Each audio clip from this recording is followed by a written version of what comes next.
In the shadowed halls of medieval power, where kingdoms were built on the broken dreams of children, one small girl would become both queen and prisoner before her 13th birthday. Isabella of France, known to history as the She-Wolf, began her reign not with triumph but with tears she was forbidden to shed. Her story reveals the brutal machinery of medieval politics, where children were currency and marriage was warfare by other means. The year was 1308, and across the English Channel, preparations were underway for a wedding that would reshape two kingdoms. But this was no fairy tale union. The bride was 12 years old, speaking only French, terrified of the sea voyage that would carry her to a foreign throne. The groom, Edward II of England, was 24, more interested in his male favourites than in producing heirs with his child bride. Isabella's wedding dress, crafted from cloth of gold and ermine, weighed nearly as much as she did. Contemporary chronicles describe how the young queen had to be helped to walk down the aisle of Westminster Abbey, not from nervousness, but from the literal weight of her ceremonial burden. The irony was not lost on observers. A child crushed beneath the symbols of power she was too young to understand, let alone wield. The marriage ceremony itself lasted 4 hours, conducted entirely in Latin that Isabella barely comprehended. She stood silent and still as archbishops blessed a union that would define the next 50 years of English history. When the golden crown was placed upon her head, witnesses noted that her neck bent under its weight, a prophetic image of the burdens she would bear. As the cathedral bells rang out across London, celebrating the new queen, Isabella of France began her descent into a golden cage. She had been transformed from a protected French princess into an English political asset. Her childhood officially ended by the weight of a crown she had never asked to wear. The feast that followed would be her last moment of innocence.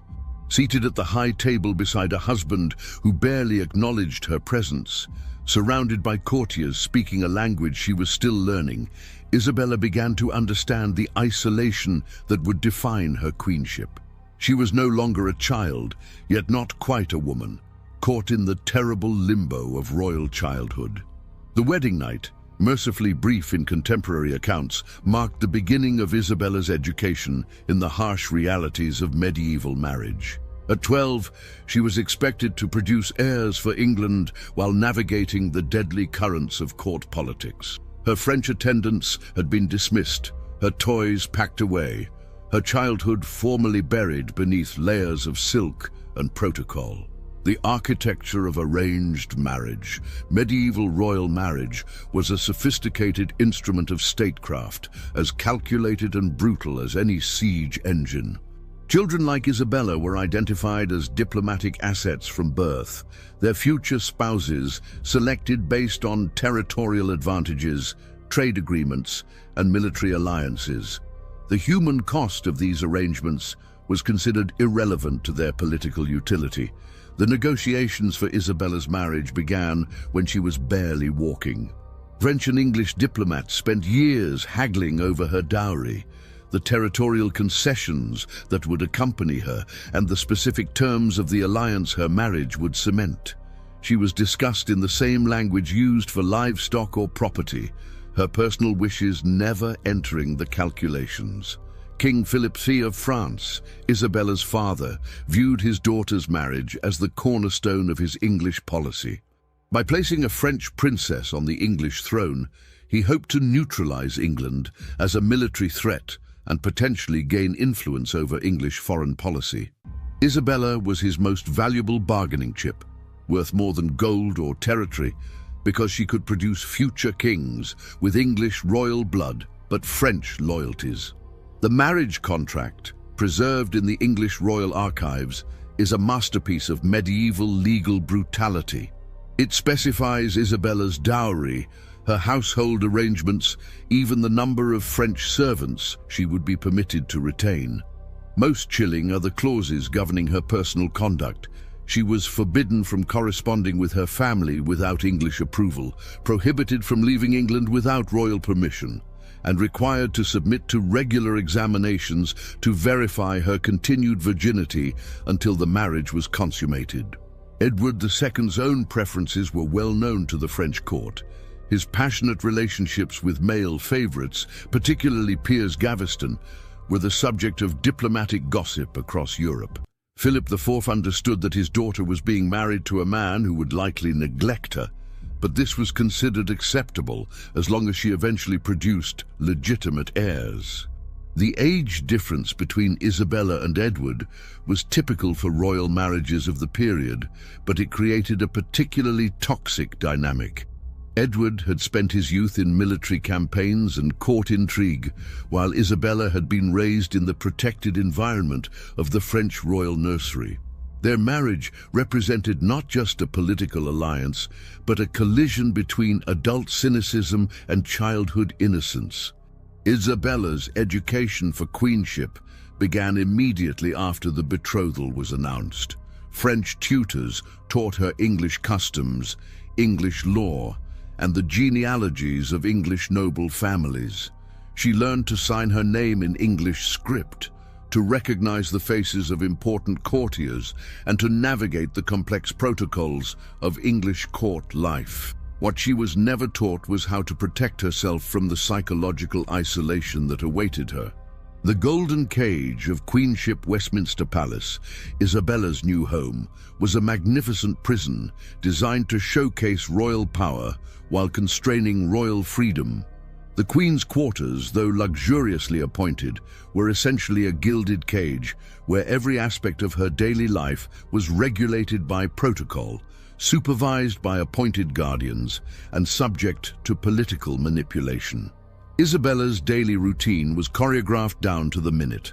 She woke to the sound of chapel bells, attended morning prayers with her English ladies-in-waiting, breakfasted on prescribed foods at a designated time, and spent her days in pursuits deemed appropriate for a queen. Reading was permitted, but only books approved by her English guardians. Music was encouraged, but only songs that would not remind her too strongly of France. The young queen's correspondence was monitored with the thoroughness of a military intelligence operation. Every letter she received was opened and read by English officials before being delivered. Her own letters were similarly scrutinized, with any passages deemed politically sensitive either censored or used as evidence of disloyalty. This surveillance extended to her conversations, with several of her English ladies-in-waiting functioning as informants for the King's Council. Physical isolation compounded Isabella's emotional imprisonment. The Queen's quarters were located in a separate wing of the palace, accessible only through guarded corridors and monitored doorways. She could not walk in the gardens without escorts, could not visit the kitchens or stables without permission, and could not leave the palace grounds without a formal royal procession that required days of planning and approval. Isabella's relationship with Edward II during these early years was characterized by polite indifference, punctuated by moments of shocking cruelty. The king, consumed by his passion for Piers Gaveston, treated his child bride as an inconvenient political necessity. He would go weeks without speaking to her directly, communicating through intermediaries even when they were in the same room. The psychological toll of this treatment manifested in ways that contemporary chroniclers noted with concern. Isabella, once described as a lively and intelligent child, became withdrawn and silent. She developed nervous habits, biting her nails until they bled, pulling at her hair during formal ceremonies, and startling violently at unexpected sounds. These were the visible signs of a mind under constant stress. Food became both comfort and battlefield for the young queen. The elaborate meals served in her quarters were often left untouched, not from lack of appetite, but from the understanding that eating in public was a performance where every gesture would be analyzed for political significance. Isabella learned to hide her hunger as she hid her homesickness, maintaining royal dignity while slowly starving emotionally and physically. The Piers Gaveston scandal. No aspect of Isabella's early queenship was more humiliating than her husband's public infatuation with Piers Gaveston, a Gascon knight whose influence over Edward II scandalized medieval England. The relationship between the king and his favorite was conducted with such openness that it made Isabella's position as queen a mockery, reducing her to a decorative afterthought in her own court. Gaveston had been Edward's companion since childhood, elevated to the earldom of Cornwall shortly after Edward's accession to the throne.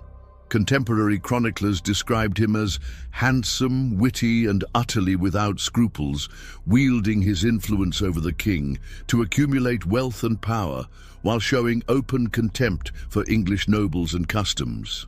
His treatment of the young queen was particularly cruel, referring to her publicly as the French wench and making jokes about her accent and mannerisms.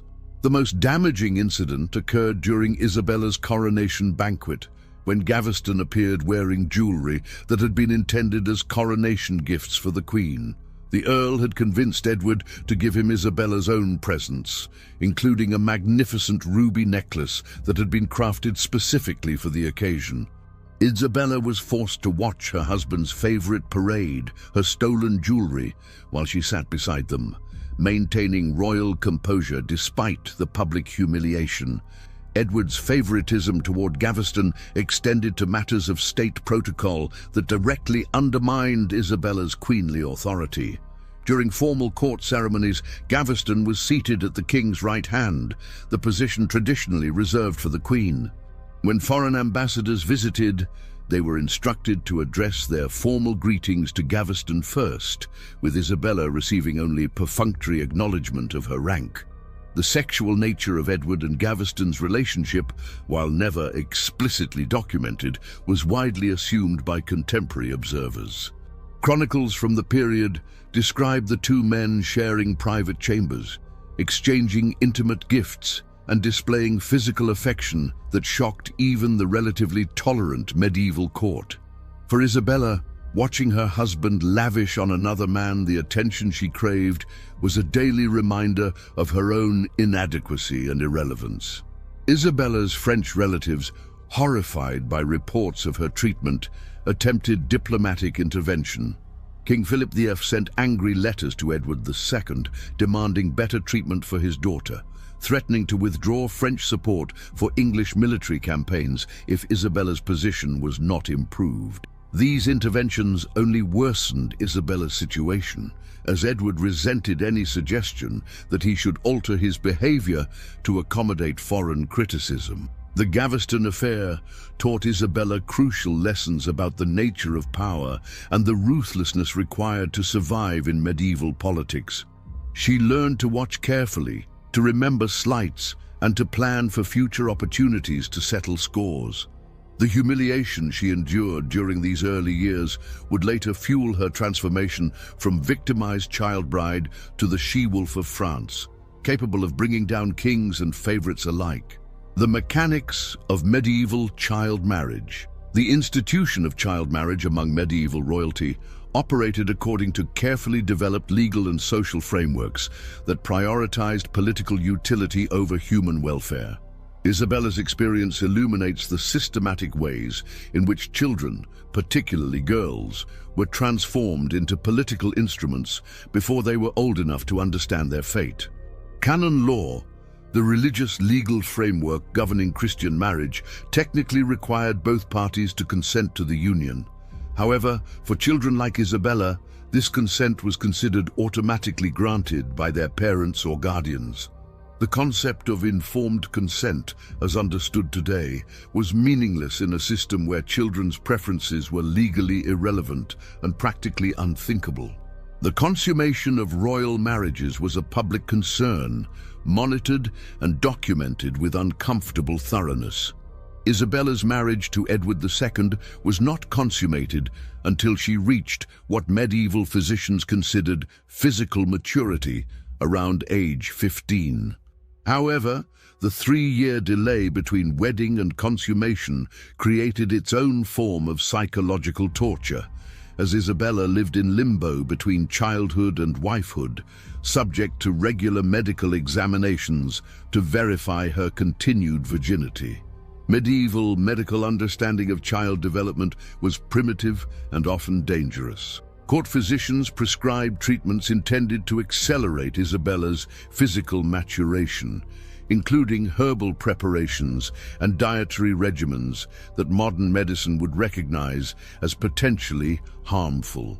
The young queen was subjected to regular examinations of her physical development, conducted by male physicians in the presence of court officials, experiences that would be recognized today as systematic abuse. The political calculations behind Isabella's marriage extended to the specific timing of various milestones. Her first pregnancy was planned to coincide with favorable astrological conditions and political circumstances. When she failed to conceive immediately after consummation, court astrologers and physicians were consulted to determine the optimal timing for future attempts, treating the young queen's reproductive capacity as a matter of state security. Isabella's household during these years was carefully constructed to serve political rather than personal needs. Her English ladies-in-waiting were selected for their family's loyalty to Edward II, rather than their ability to provide companionship or comfort to a homesick teenager. Her French attendants had been systematically replaced with English personnel, severing her last connections to the culture and language of her childhood. The psychological impact of this systematic isolation was compounded by the complete absence of any concept of childhood trauma or mental health care.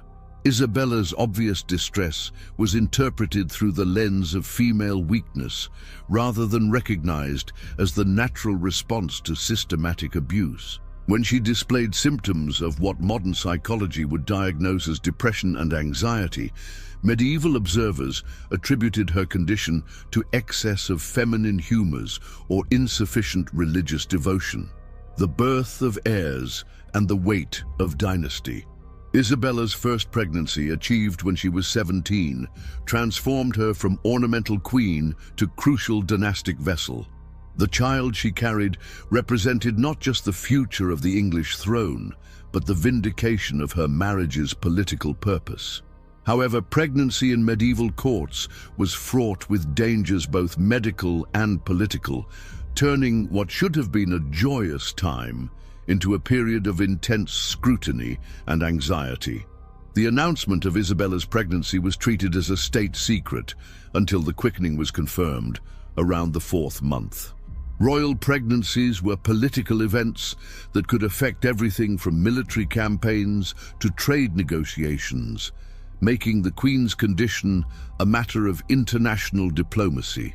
French and English observers watched Isabella's figure for signs of the royal heir that would cement the Anglo-French alliance. Medieval obstetrics was a deadly combination of superstition, primitive medicine, and political interference. Isabella's diet, exercise, and daily activities were prescribed by court physicians whose primary concern was producing a healthy male heir rather than protecting the Queen's well-being. She was forbidden certain foods, required to drink specific herbal preparations, and subjected to regular examinations that prioritized the child's development over her comfort or dignity. The birth of Edward III in 1312 was a moment of triumph that briefly elevated Isabella's status at court.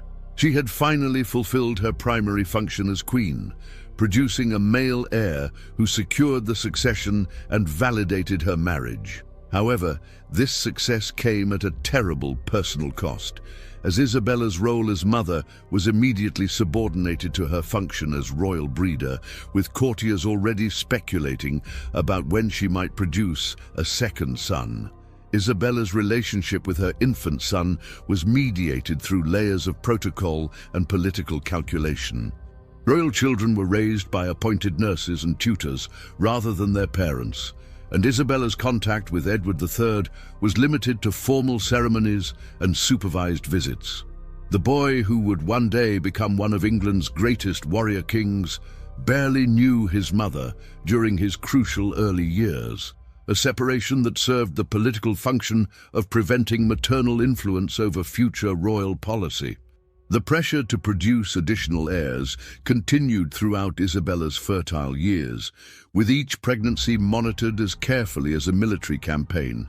Court physicians tracked her menstrual cycles, prescribed fertility treatments, and advised on optimal timing for conception. When pregnancies ended in miscarriage, as several did, Isabella faced not just personal grief, but political criticism for failing in her primary royal duty. The psychological toll of this medicalized approach to motherhood was severe. Isabella was expected to display maternal affection during public ceremonies while maintaining emotional distance that would allow her children to be used as political pawns.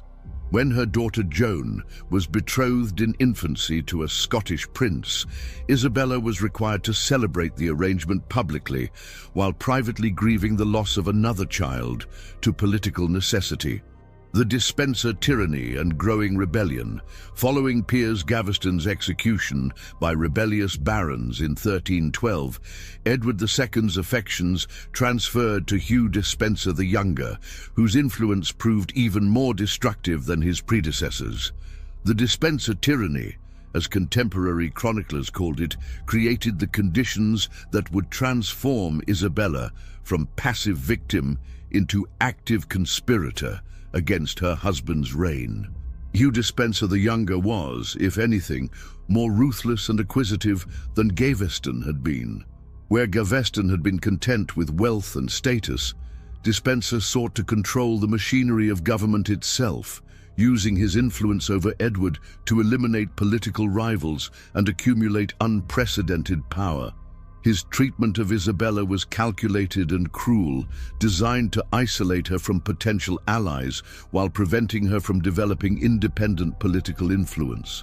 Despenser's control over Edward II was so complete that the king ceased to function as an independent ruler. Royal appointments, military decisions, and diplomatic policies were all filtered through Despenser's influence, effectively creating a shadow monarchy that operated for the benefit of one man's ambitions. This arrangement reduced Isabella to a ceremonial figurehead, present at court functions, but excluded from any meaningful role in governance. The systematic persecution of Isabella's supporters began with the exile of her French relatives and advisors. Anyone suspected of loyalty to the Queen was dismissed from court positions, banished from England, or in some cases arrested on fabricated charges. This campaign of isolation was designed to leave Isabella completely dependent on Edward and Despenser's goodwill, with no independent sources of support or information. Isabella's growing desperation manifested in increasingly bold attempts to communicate with her French relatives. Several of her secret messengers were intercepted, their letters providing Despenser with evidence of what he characterized as treasonous correspondence with foreign powers. These discoveries were used to justify even stricter surveillance of the Queen, reducing her freedom to move and communicate until she was virtually a prisoner in her own palace. The breaking point came when Despenser convinced Edward to seize Isabella's personal estates, the lands that provided her with independent income and the ability to maintain her own household. This confiscation left the Queen entirely dependent on royal allowances controlled by Despenser, effectively reducing her to the status of a pensioner in her own kingdom. Contemporary chroniclers noted the visible changes in Isabella during this period. The young woman who had once been described as beautiful and vivacious became gaunt and hollow-eyed, her elaborate court dress unable to disguise the physical toll of constant stress and humiliation. She began displaying nervous habits that court observers found disturbing: compulsive hand-washing, sudden startled movements, and a tendency to flinch when approached unexpectedly. The French mission and escape to freedom. In 1325, Isabella's opportunity for escape came disguised as a diplomatic mission. Charles IV of France, her brother, was threatening war over disputed territories in Gascony. and Edward II needed a trusted representative to negotiate a peaceful resolution. Isabella convinced her husband and dispenser that her French blood and family connections made her the ideal ambassador, a suggestion that would prove to be the most consequential decision of Edward's reign. The negotiations for Isabella's diplomatic mission revealed the extent to which she had learned to manipulate the men who controlled her life. She presented her request not as a desire for freedom, but as a sacrifice she was willing to make for the good of England. She emphasized her reluctance to leave her children, her preference for the safety of England over the uncertainties of travel, and her deep concern for Edward's welfare during her absence. Despenser's initial opposition to Isabella's mission stemmed from his accurate understanding of the threat she represented. A queen with access to French resources and freedom from English surveillance could potentially organize opposition to his regime. However, Isabella's careful presentation of the diplomatic crisis, combined with Edward's genuine need for a resolution to the Gascon dispute, eventually overcame Despenser's objections. The preparations for Isabella's departure were elaborate and carefully supervised. Her household was selected by Despenser, her instructions were written by Edward's council, and her movements in France were to be monitored by English agents. What appeared to be a diplomatic triumph for Isabella was actually intended as an extension of her imprisonment, conducted on foreign soil but under English control. Isabella's arrival in Paris in March 1325 marked the first time in 17 years that she had been beyond the reach of English surveillance. The psychological impact of this freedom was immediate and transformative. Contemporary French observers noted that the Queen seemed to shed years of visible stress within days of her arrival. Her posture straightening, her voice regaining strength, her eyes losing the haunted quality that had characterized her final years in England. The French court's reception of Isabella revealed the extent to which her suffering had been observed and pitied by foreign observers. King Charles IV and Queen Jeanne treated their sister-in-law with a combination of affection and careful respect, understanding that she represented both a valuable diplomatic asset and a deeply traumatized woman who needed time to recover her strength and confidence. Isabella's transformation from diplomatic envoy to political refugee occurred gradually as she realized that returning to England would mean resuming her role as Despenser's prisoner. Her correspondence with Edward became increasingly evasive, her diplomatic reports increasingly critical of English policy, and her personal behavior increasingly independent of English expectations and control. The lover, the invasion, and the revenge. Isabella's relationship with Roger Mortimer, the exiled English baron who became her lover and co-conspirator, represented more than romantic attachment. It was a strategic alliance between two victims of Despenser's tyranny who shared the motive and means for spectacular revenge. Their partnership would transform Isabella from refugee queen into the architect of one of medieval England's most dramatic political upheavals. Roger Mortimer had escaped from the Tower of London in 1323, fleeing to France after his failed rebellion against Edward II and Despenser. A career soldier and experienced politician, Mortimer possessed the military expertise and ruthless pragmatism that Isabella lacked, while she provided the legitimate royal authority and French resources that his cause required. Their alliance was initially political, born of shared hatred for their common enemies. The personal relationship between Isabella and Mortimer developed within this political partnership, offering both participants emotional compensation for years of humiliation and loss.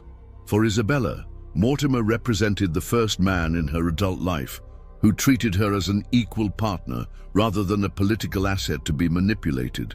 For Mortimer, Isabella offered not just royal legitimacy, but intellectual companionship with a woman whose intelligence had been sharpened by years of surviving court intrigue.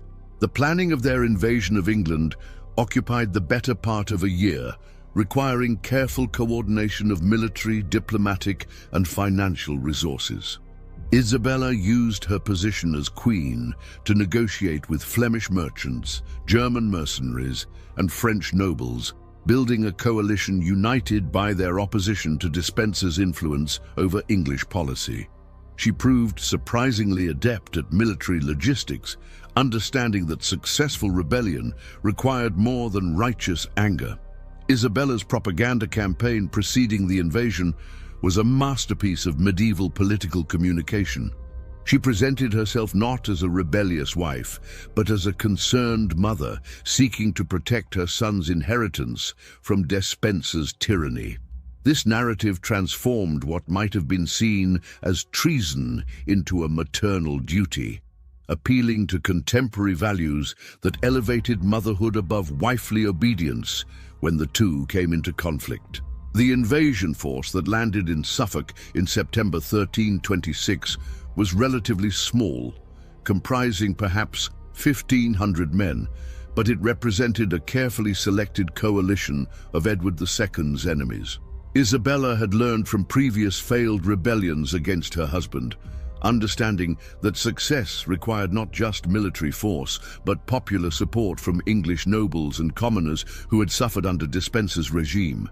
Edward II's response to the invasion was characterized by the same indecision and dependence on Despenser that had marked his entire reign. Rather than mounting an effective military response, the king fled westward with his favorite, abandoning London and allowing Isabella's forces to occupy the capital without significant resistance. This collapse revealed the extent to which Edward's authority had been undermined by years of misrule and popular resentment.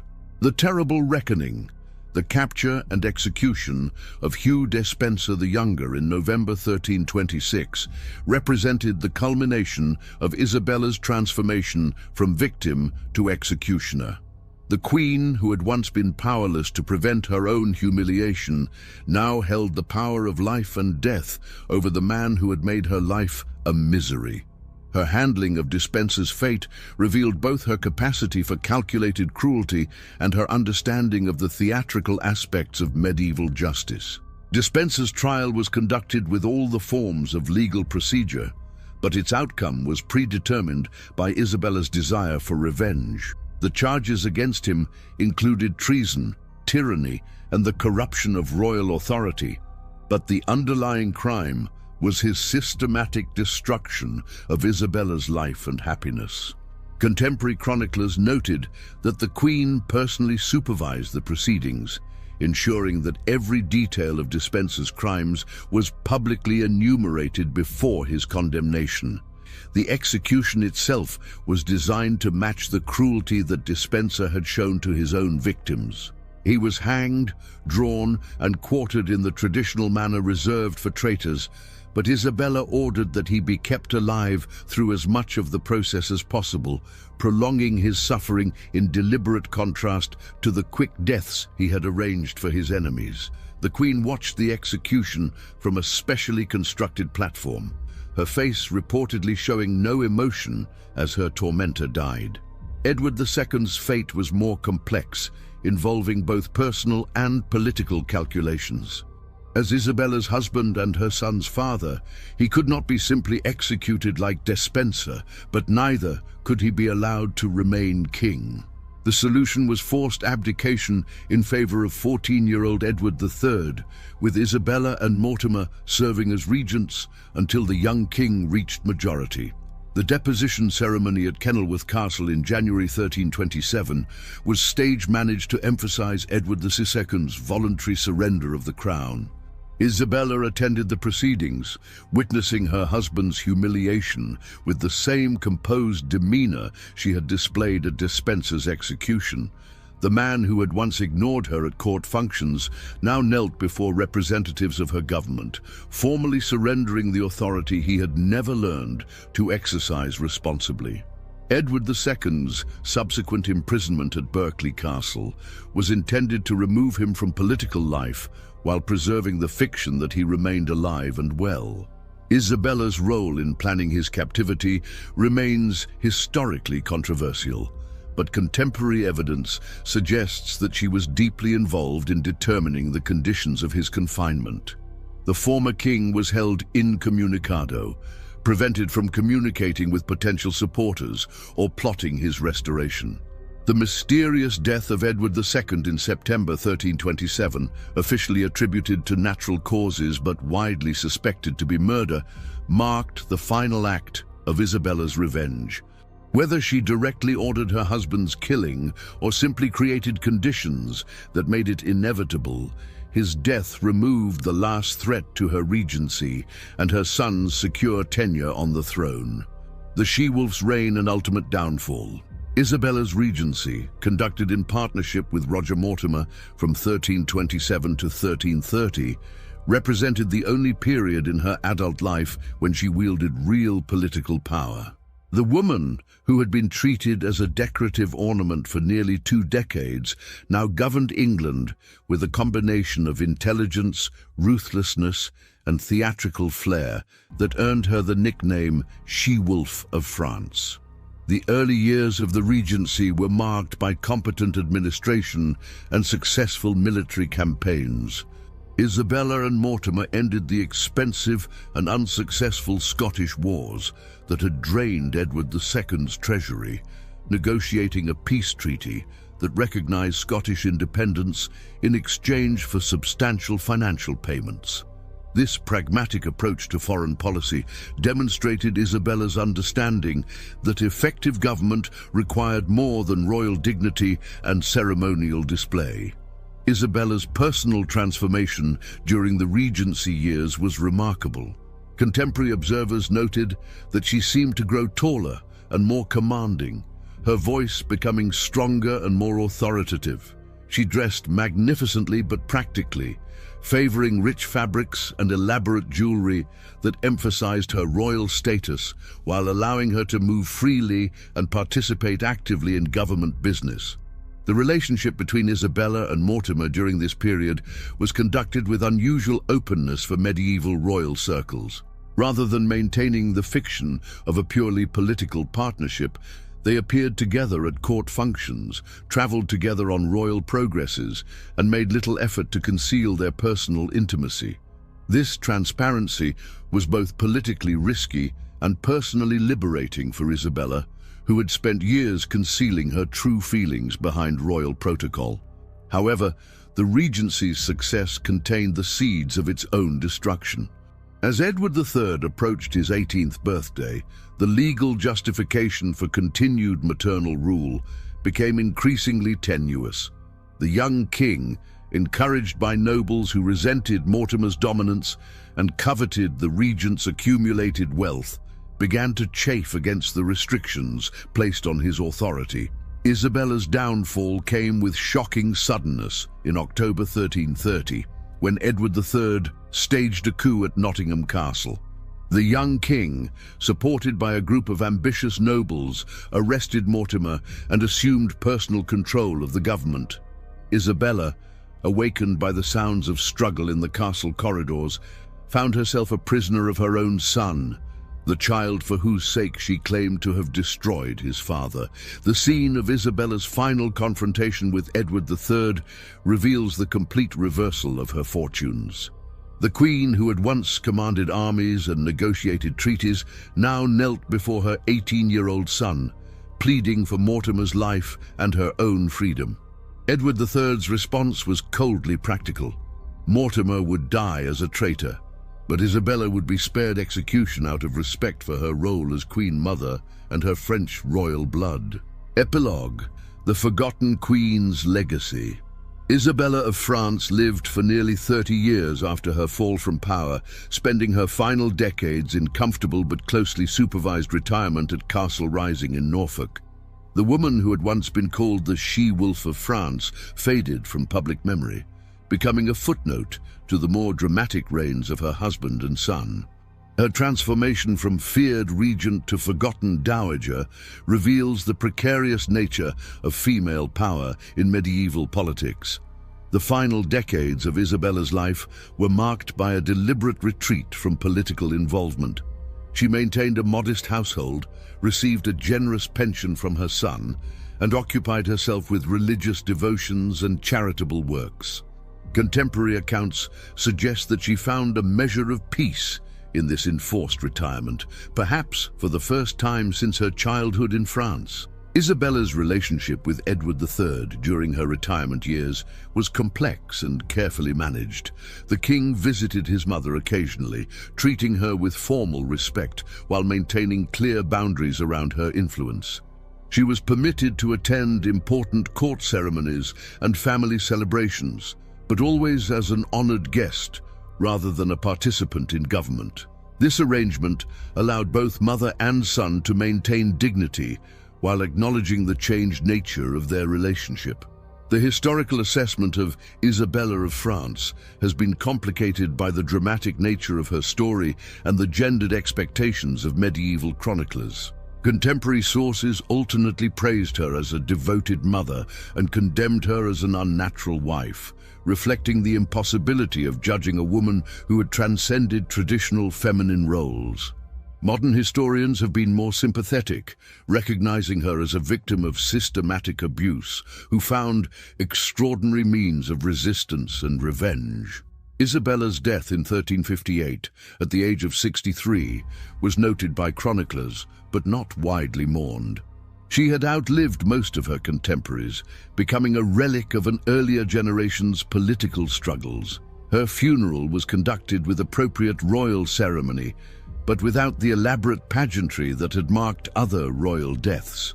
She was buried at Greyfriars Church in London, wearing the wedding dress she had first put on 50 years earlier as a terrified 12-year-old bride. The ultimate tragedy of Isabella's story lies not in its dramatic political events, but in its revelation of the systematic ways in which medieval society destroyed the humanity of royal children. Her marriage at 12, her isolation from family and culture, her reduction to a breeding function, and her eventual transformation into a political predator were all logical consequences of a system that treated royal women as valuable objects rather than human beings. Isabella of France remains one of history's most complex female figures. Victim and perpetrator, child bride and regicide, forgotten queen, and unforgettable legend. Her story illuminates the terrible costs of political marriage, the corrupting effects of absolute power, and the extraordinary resilience of the human spirit when pushed beyond endurance. She was, in the end, neither the innocent victim nor the calculating monster that various historians have portrayed, but something more disturbing and more human, a child broken by the machinery of medieval politics who learned to use that same machinery for her own terrible purposes. The forgotten Queen of England was never truly forgotten because her story embodies truths about power, gender, and human nature that transcend the particular circumstances of 14th century politics. In her transformation from powerless child to powerful regent to powerless prisoner, Isabella of France lived through the complete cycle of medieval female experience, revealing both its possibilities and its limitations. Her legacy is not in the kingdoms she helped to shape, but in the enduring questions her life raises about the price of power and the cost of survival in a world that offered women few choices and fewer second chances.